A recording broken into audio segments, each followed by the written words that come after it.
In a dense jungle, a mighty lion, king of beasts, slept peacefully under an ancient shady tree. A tiny mouse scurried through the undergrowth, exploring its vibrant, lively world with curiosity. Accidentally, the little mouse scampered right over the sleeping lion's massive body, disturbing his slumber.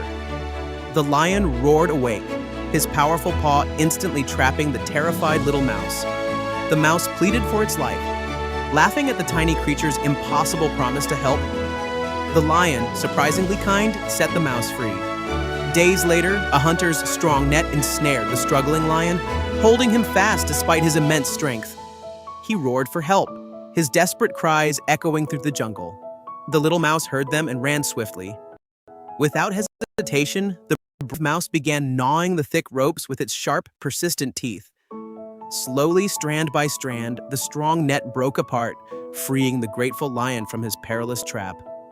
The lion thanked the tiny mouse, realizing immense power and kindness is never wasted.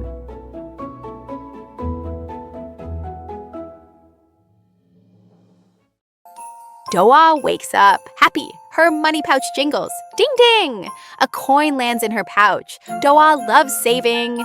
In the park, Doga counts coins. She dreams of treats. Oh no, Doga sees Leo. His ice cream fell. He looks sad. Doga thinks her coins could help Leo. What about her treats? She smiles. It's okay, Leo. I can help, she says. Together, they choose a new ice cream. Leo's sad face turns happy.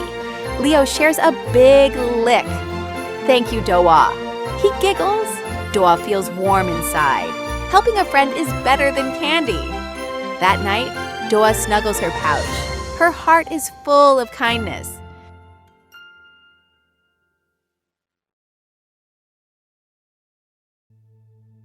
In the village of Eldoria, day brought bustling life.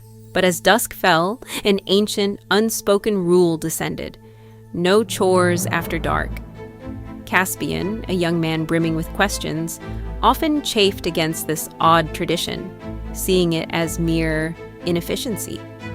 One evening, with important work incomplete, he decided to break the silence, convinced it was just an old wives' tale. He began his chores, but soon faint whispers seemed to drift from the shadows just beyond his hearing. The air grew colder, and fleeting shapes danced at the edge of his sight, stirring a primal unease deep within him. Suddenly, an aged hand touched his shoulder. It was Anya, the elder, her eyes filled with quiet understanding. She spoke of the whispering shadows, not evil, but ancient entities drawn to human activity after the sun sleeps. They cause disorientation, misfortune, and lost paths. The rule wasn't fear, but a way to protect the villagers. Together they performed a simple, quiet ritual Anya knew, calming the lingering presence Caspian had stirred. Caspian returned to his quiet house, the night now holding not fear, but a newfound respectful silence.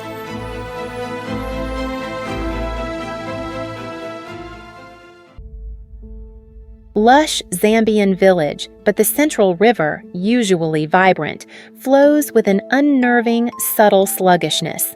Zola, a brilliant but skeptical engineer, maps the village, her focus on logic over folklore. The river's life-giving pulse falters, crops yellow, fishing nets lie empty, despair spreads.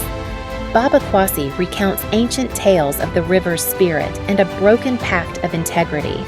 Zola's engineering solutions fail. The river continues to dwindle, defying all scientific explanation. An old inscription reveals the river's magic is tied to community truth, demanding honesty. Zola confronts her own scientific pride, urging villagers to remember forgotten promises. At the riverbank, the community performs a quiet ritual, acknowledging their collective failings. The river responds. Its waters slowly begin to churn, then surge, regaining its former power. The vibrant, flowing river rejuvenates the land, its restored magic a testament to collective truth and integrity.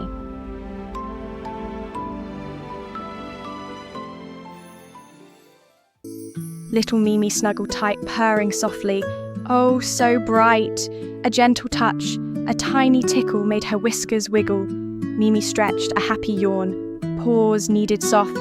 Mimi opened sleepy eyes. A friendly face, a sweet surprise. Her purr grew louder, soft and deep. A happy sound. Mimi wanted cuddles warm and tight. More strokes, chin scratch sweet. Mimi's purr made joy complete. Every purr a happy sound. Mimi's cozy all around. Sleepy, Mimi closed her eyes. Dreamed of perfect happy skies. A purring cat, a gentle friend. Happy feelings with no end.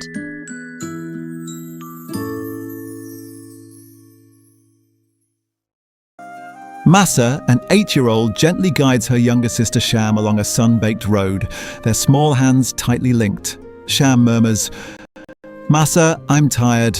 Can we rest?" Massa squeezes her hand, recalling a hadith about believers. "The believers are like one body," Massa recites softly. "When one limb suffers, the whole body responds." A sudden sandstorm whips up, separating them amidst the swirling dust. Fear grips Sham's small heart. Massa, disoriented but driven by love, shouts Sham's name, pushing through the thick, blinding haze. Sham, alone and crying, remembers Massa's words, clinging to her worn doll for comfort.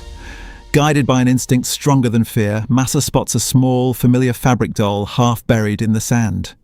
She follows the faint tracks, finding Sham shivering behind a rock, the storm finally beginning to die down. Massa wraps her arms around Sham, both sisters clinging to each other, their bodies truly one.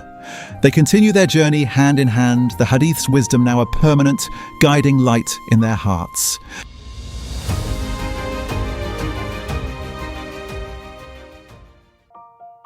In a cozy village lived 3 little friends, Leo, Mia, and Sam. They were always kind. They loved each other very much, respected grown-ups, and always helped everyone. One sunny day, old Grandpa Joe tried to cross the busy street, but people were in a hurry. Nobody stopped to help him, but then the 3 friends saw him. "Look," said Leo. The oldest friend, Leo, gently took Grandpa Joe's hand. "We can help," he said. Then Mia, the second friend, carefully picked up Grandpa Joe's heavy bag. "I got this!" And little Sam, the smallest, looked left and right for cars. "Clear!" he chirped. Together, with their helping hands, they walked Grandpa Joe safely across the road. Grandpa Joe smiled so big. "You 3 are very good children. Good things will come."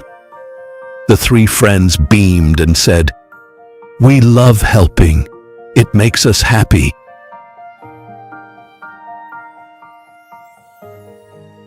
Golden dunes. Kyle, in his bronze sandstorm Vector, felt the scorching 50-degree heat, a challenge his car was built for. Its bronze chassis, designed to dissipate heat and protect the engine from fine sand, devoured the dunes with unmatched grace. As the sun set, the sandstorm seemed like a mirage, flying over the sands, leaving rivals in an endless dust cloud. Next, in Switzerland, the path narrowed dangerously in the Alps. Here, Marco took the lead in his hydraulic Crimson Kraken. Its intelligent hydraulic suspension hugged every turn, making the car embrace the mountain's deadly curves. Marco risked everything, driving at breakneck speed along the precipice, relying on his carbon ceramic brakes. The glowing brakes brought him to victory in the European leg, setting the stage for the final showdown. The race culminated on California's Pacific Coast Highway. Cale, now in the Onyx Phantom, faced Marco. The Phantom, a mysterious and formidable machine, represented Cale's last chance for victory. With a final surge, Cale crossed the finish line, claiming the Grand Prix title in a blur of speed and glory.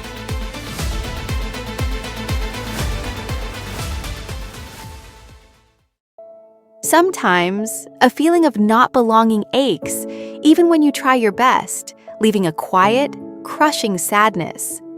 "Tell me the right answer," her heart whispered, seeking external validation for her inner turmoil. But true answers aren't given. They gently emerge from within. a blend of small insights and inner power. It's okay to feel overwhelmed, to want to run, to wish for a moment of quiet retreat. No pressure to try harder, nor to be left alone. Just a gentle invitation to simply be. Before seeking understanding from others, first offer kindness and acceptance to your own heart. Step outside. Feel the wind, pluck tea leaves in Taiwan or Yami, finding subtle hints in nature. Or if movement feels too much, find a safe, special space to gently explore deeper emotional wounds. Sometimes nothing special is needed. Just a quiet moment, sharing warm tea, making space. Always create a soft, empty space in your heart. You are welcome here anytime, just as you are. Just as you.